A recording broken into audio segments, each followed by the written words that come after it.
आज चाहिँ यो फ्लिपकार्टबाट कुनै पनि हामीले अर्डर गरेको सामान कसरी रिटर्न गरिन्छ भन्ने बारेमा जानकारी दिँदैछु। पहिला फ्लिपकार्टमा सजिलैसँग आफ्नो अर्डर आइटमको मुनि अप्सन आइहाल्थ्यो रिटर्न भन्ने, तर अहिले त्यो अलिकति चेन्ज गरेको छ। त्यो कसरी गरिन्छ भन्ने म तपाईहरुलाई देखाउँदैछु। सबैभन्दा पहिला तपाईहरुले फ्लिपकार्ट एप खोल्नुहोस्। मैले एउटा यहाँबाट सानो आइटम मगाएको थिएँ, तर त्यो आइटम मलाई त्यति ठीक लागेन, रिटर्न गर्दैछु। सो म तपाईहरुलाई देखाउँदैछु है। सबभन्दा पहिला त आफ्नो अकाउन्टमा जानुहोस् र आफ्नो अर्डर सेक्सनमा जानुहोस्। अब यो जुन चाहिँ अर्डरहरु भएको छ, पहिला मैले यस्तो कुराहरु अर्डरहरु गरे, यहाँ पहिला सजिलै थियो। अब यहाँबाट रिटर्नहरु गर्नु केही थिएन, तर अहिले त्यो अलिकति चेन्ज गरेको छ। जस्तै कि अब यहाँ हेर्नुहोस्, यो मैले आज मगाएको सामान आज आइपुग्यो, डेलिभर भयो। तर यहाँनिर हामीले सबै कुरा हेर्दाखेरि यहाँनिर कहीँनिर पनि रिटर्नको अप्सन छैन।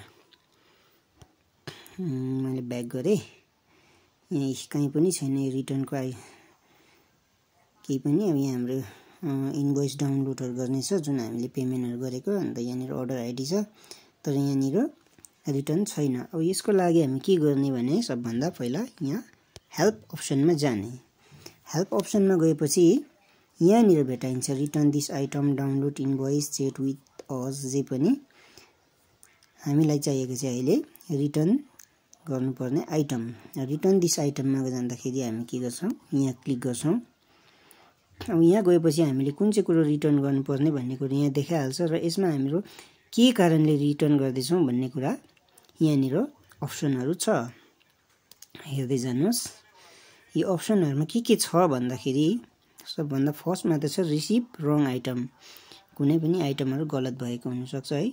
Don't like this size fit of this product, यानी कि अब कुनै पनि साइजहरु ठीक भएन भनेदेखि, फिट भएन भनेदेखि, त्यो हामीलाई मन परेन भने, quality of the product is not good expected, अब प्रोडक्टको क्वालिटी ठीक छैन भनेदेखि, हामीले सोचे जस्तो भएन भनेदेखि रिटर्न गर्न सकिन्छ।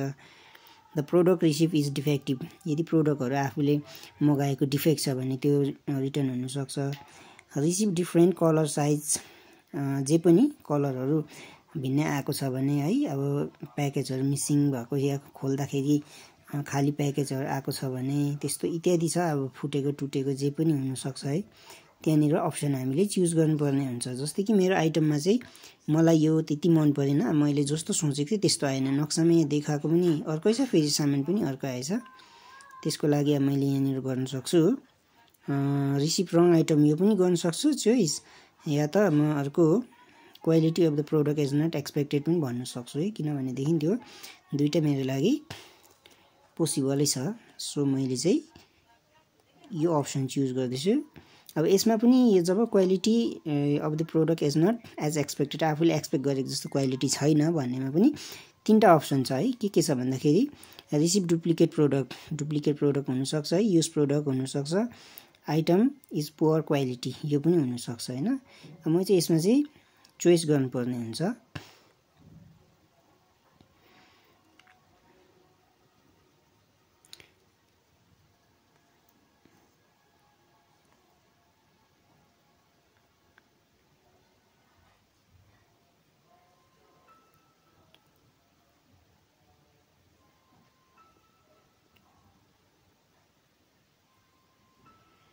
म यसमा चाहिँ आइटम इज पुअर क्वालिटी म यो चुज गर्छु है। अब यसमा हामीले कमेन्ट, अब यसमा हामीले के पनि लेख्न सक्नुहुन्छ हैन। एटलिस्ट 5 क्यारेक्टर, मिनिमम 5 क्यारेक्टर देखि उकालो 5 वटा अक्षर भन्दा बेसी हालेर चाहिँ हामीले लेख्नु पर्ने हुन्छ। अब हैन, हामी जस्तै कि आफूले जे पनि आफ्नो प्रोडक्टको हिसाबले लेख्न सकिन्छ। जस्तै मैले चाहिँ लेख्छु हैन,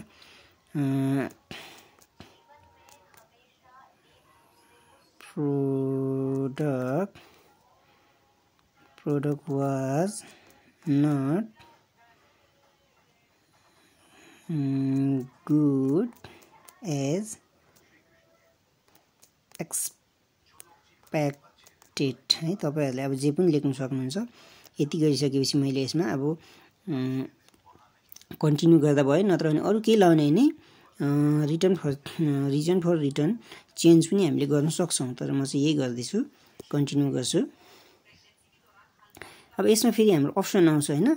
यसमा चाहिँ हाम्रो के आउँछ भने अप्सन यहाँनिर देखाइहाल्छ के गर्नुपर्ने के नगर्नुपर्ने भनेर।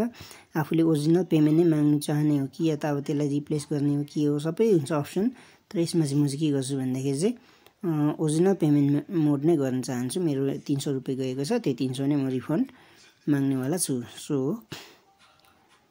यहाँबाट म ओरिजिनल पेमेन्ट मोड म चाहिँ यो ओरिजिनल पेमेन्ट मोड नै गर्नेवाला छु है। पेमेन्ट मोड है जब हामीले नि कुनै पनि प्रिपेड गरेको छौँ भनेदेखि होइन, फ्री जस्तै कि कार्डहरूबाट भयो, जिपे युपिआई जे पनिबाट प्रिपेड गरेको छौँ भने चाहिँ यो ओरिजिनल पेमेन्ट मोड भन्ने आउँछ।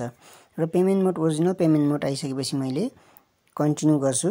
कन्टिन्यू गरिसकेपछि अब यहाँनिर पिकअपको हाम्रो सेड्युलहरू देखाउँछ।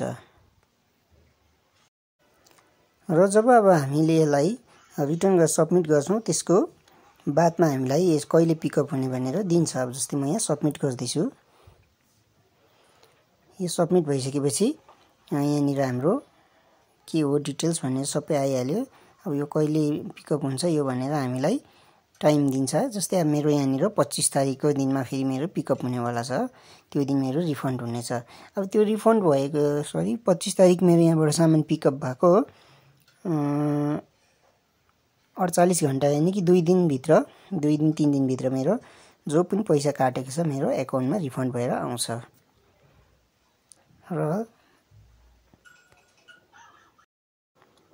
र मेरो पिकअप एप्रुभ भएको छ र यो पिकअप चाहिँ मेरो 25 तारिकभित्रमा टिप्नेवाला छ। 2-3 दिनभित्र टिप्छ अरे, यहाँबाट लान्छ। त्यसपछि मेरो यसको रिफन्ड चाहिँ कहिले हुन्छ भनेको छ भन्दा रिफन्ड ओरिजिनल पेमेन्ट मोड विदिन 2 बिजनेस डेज, अझ 2 दिनभित्रमा रिफन्ड हुन्छ। सो तपाईहरूले पनि यसरी नै कुनै पनि आइटमहरूलाई यहाँबाट पिकअप गर्नु रिटर्न गर्नु सक्नुहुन्छ। Thank you.